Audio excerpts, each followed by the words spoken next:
because they were a rock group doing their own harmonies. They're huge all over the world. They were having an effect on everybody, and they were writing their own songs. And this was very instrumental to it. Robin Gibb is not only famous for selling hundreds of millions of records worldwide, but also for his shockingly outspoken personality and unabashed statements. But what makes many people more curious, which are the 5 artists that Robin Gibb hates the most, and why? The answer may surprise you. Let's explore this controversial list right away. Britney Spears. In the vast landscape of popular music, Robin Gibb held strong opinions about artists he considered undeserving of their acclaim.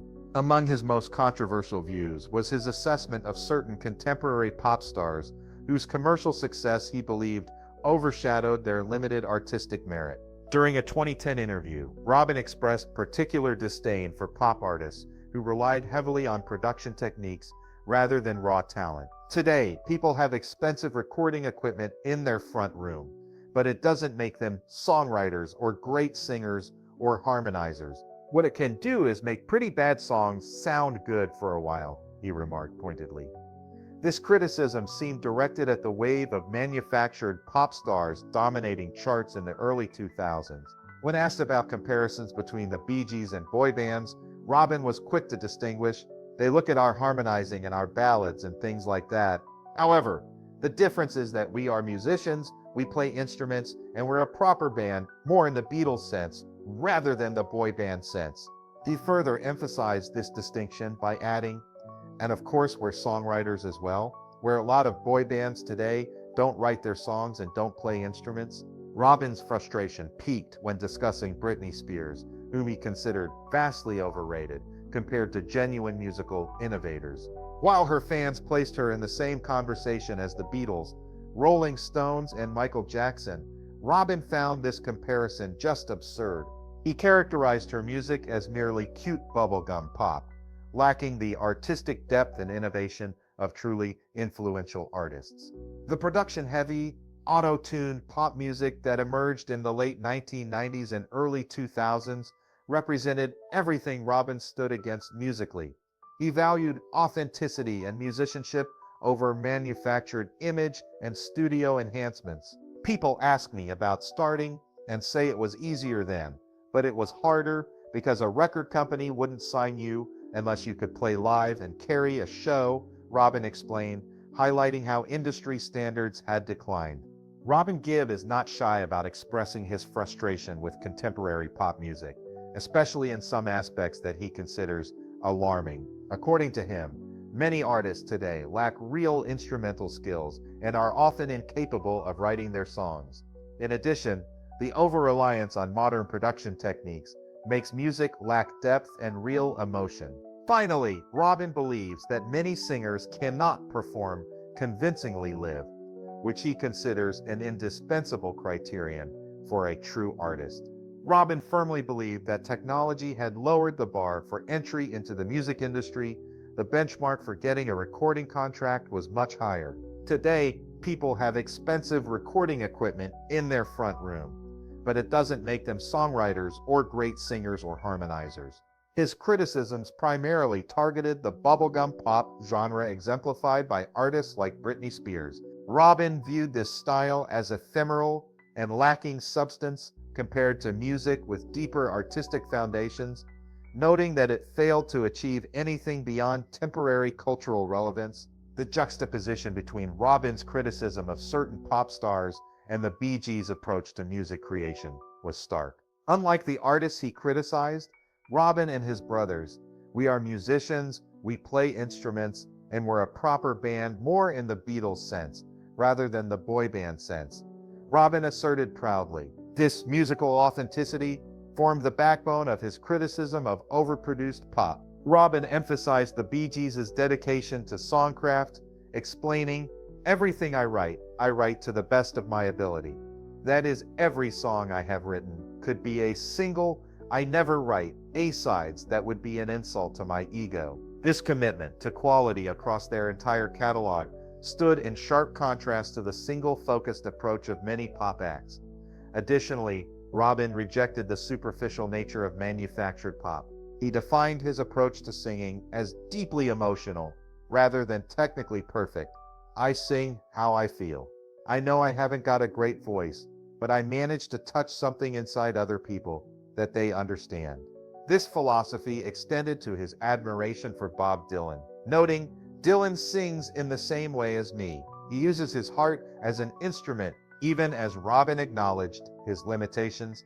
"I know I haven't got a great voice."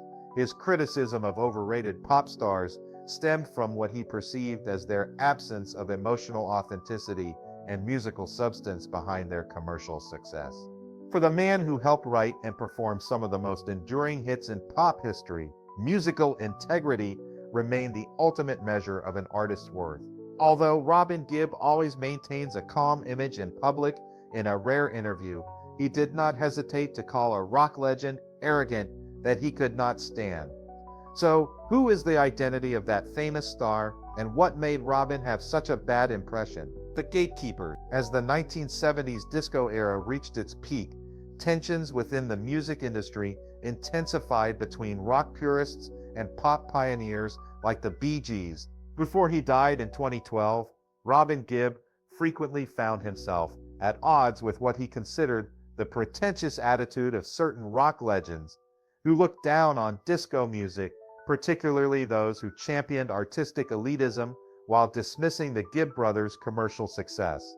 The rock establishment's rejection of disco music struck Robin Gibb as fundamentally hypocritical, even as the Bee Gees reached unprecedented commercial heights with their soundtrack for Saturday Night Fever. They faced increasing hostility from rock critics and musicians. Barry couldn't understand what had happened, according to interviews. "It was almost like people were angry with us, and it was more interesting to make fun of us than to try and understand or appreciate what we had done." Robin himself put it bluntly, "The public had OD'd on us." Yet he remained convinced that much of this backlash stemmed not from legitimate artistic criticism, but from prejudice and elitism. As musical historians have noted, homophobia fueled much of the hatred. White men between the ages of 18 and 34 who loved rock felt excluded, even threatened, by the disco scene. The animosity escalated to the point where, in February 1980, Billboard reported that American radio had adopted a virtual ban on disco. What frustrated Robin most was that this rejection came primarily from self-appointed rock gatekeepers who positioned themselves as arbiters of authentic music. Among these rock elitists, Robin singled out several figures he considered especially pretentious. He reserved particular disdain for those who dismissed disco as merely dumbed-down musical contrivance. As documented in music industry publications, many rock critics claimed disco was created so that white people could dance, a statement Robin found both reductive and insulting to the musical complexity the Bee Gees brought to their compositions. Henceforth, Robin increasingly drew comparisons between his group's treatment and the reverence afforded to groups he considered equally commercial, yet protected by rock's protective shield.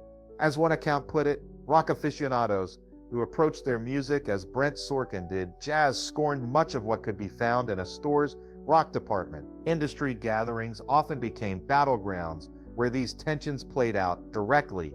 At one notable award ceremony in the late 1970s, Robin encountered a prominent rock guitarist often mentioned alongside bands like Emerson, Lake and Palmer, who openly dismissed the Bee Gees' accomplishments as lucky timing. Robin reportedly responded, "Our timing wasn't lucky, our songwriting was disciplined." The Bee Gees' changing musical direction additionally created friction with former fans.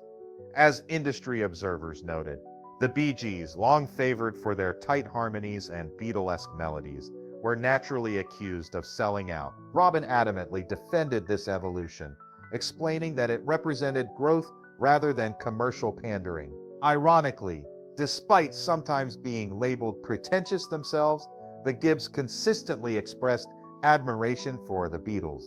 Maurice Gibb once declared, "Nobody ever matched the Beatles." Nevertheless, Robin maintained that the Bee Gees' music ultimately had more staying power than the Beatles because our music has got black influences to it. People of a younger generation can relate to it, whereas the Beatles' music is very fixed in its time. One particularly telling incident occurred at a recording industry gala, where Robin was seated near a rock band known for their elaborate concept albums. When the band's frontman commented that modern music lacked artistic integrity, Robin pointedly observed that true artistry lies in creating music that connects with people, not in being deliberately obscure. As one attendee recalled, "I love pretentious concept albums. Call it artistic integrity. Call it old-fashioned laziness. Whatever the case, I think the artists have a vision." Throughout these encounters, Robin maintained that much of rock's supposed superiority was performative rather than substantive. He often cited bands like Emerson, Lake and Palmer, legendary for being over-the-top and self-indulgent, as examples of rock's pretentious excesses. Similarly, he viewed the Smashing Pumpkins' Billy Corgan as someone who seems to think he is on a John Lennon level, despite being a terrible singer and a very mediocre songwriter. During the Bee Gees' heyday, Robin Gibb faced many rivals on the charts, but there was one disco artist he held a lifelong grudge against. It was more than just a musical rivalry. It involved some harsh words and an incident that led Robin to declare, "I will never forgive that man." So, which disco artist did Robin Gibb find impossible to ignore? DJ Steve Dahl. The dramatic rise and fall of disco in the late 1970s left lasting scars for Robin Gibb, who never fully recovered from being unfairly blamed for the genre's demise. Even years later, the mere mention of certain disco figures was enough to make him uncomfortable, as the backlash had a profound impact on both his career and his identity. The Bee Gees found themselves at the center of a cultural explosion they never saw coming. As producer Arif Mardin revealed, he simply pointed them in the right direction towards R&B and hits, steering them away from their earlier ballad-focused path. But ironically, the brothers never considered themselves disco artists. "We never heard the word disco," Robin insisted throughout his life.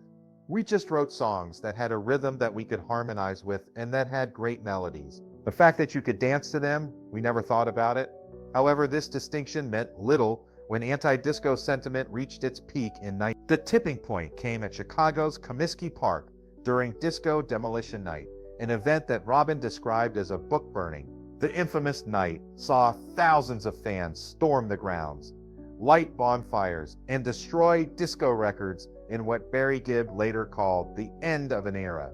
The repercussions were swift. Radio stations across the country began promoting Bee Gee-free weekends, effectively blacklisting their music. By February 1980, Billboard reported that U.S. radio had enacted a virtual disco ban. For Robin, this rejection was deeply personal, as he believed their music defied simple categorization.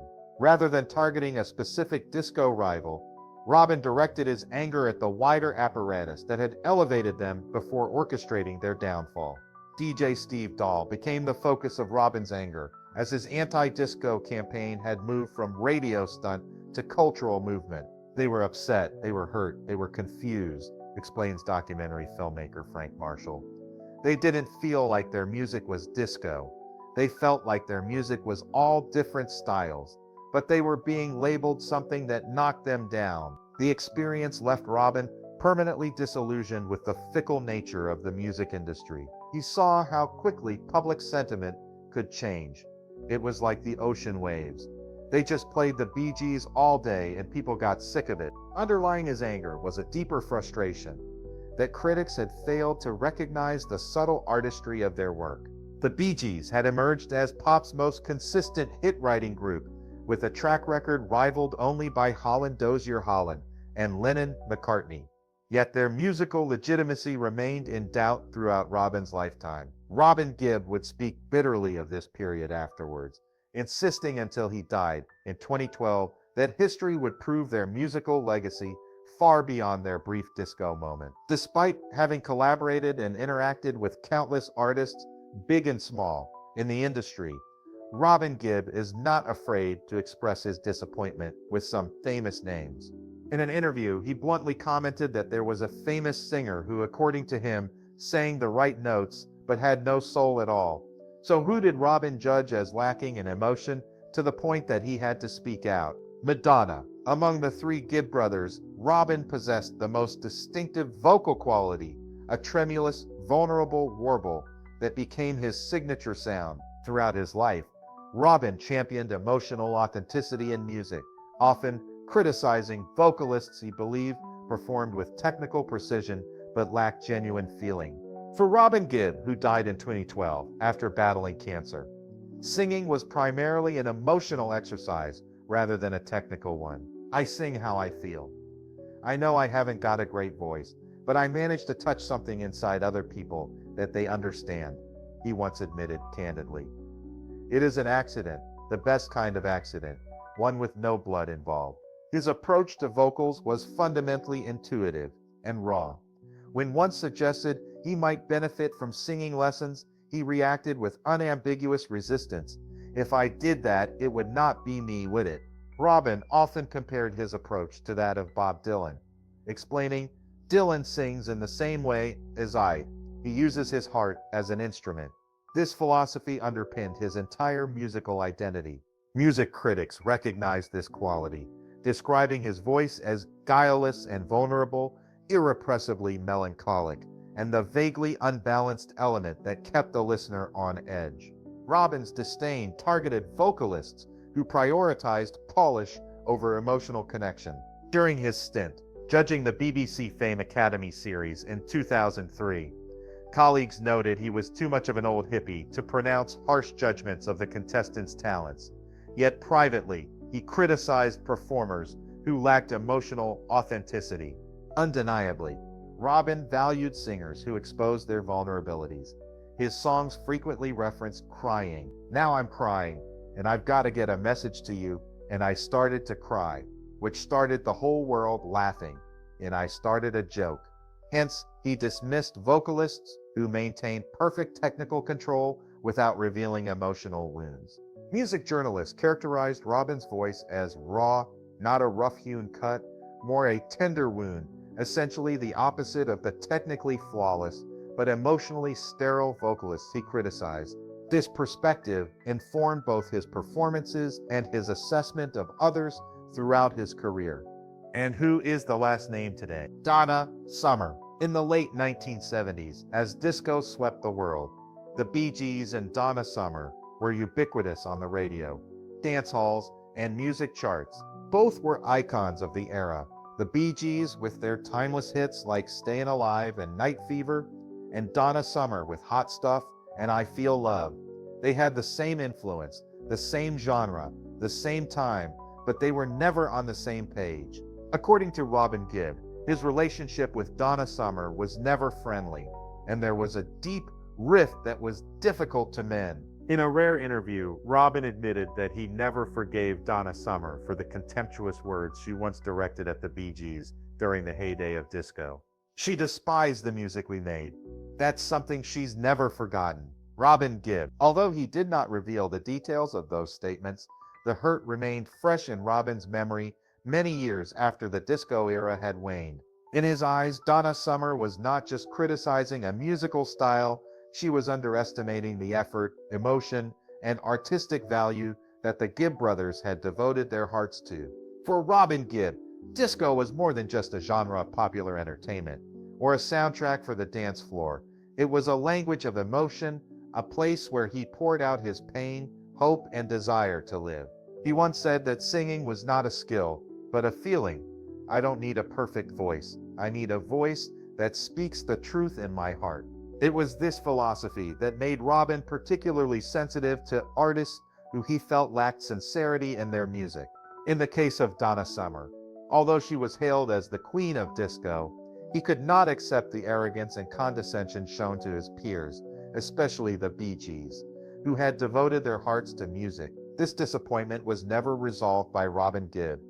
Although he never openly confronted Donna Summer, there was a silent but cold distance between him and Donna Summer, as if two stars shining at the same time but belonging to two completely different skies. That story, even though only mentioned in passing, clearly reflected Robin Gibb, an artist who lived by emotions, loved music as he loved his soul, and never tolerated disrespect. What do you think of Robin Gibb's perspective?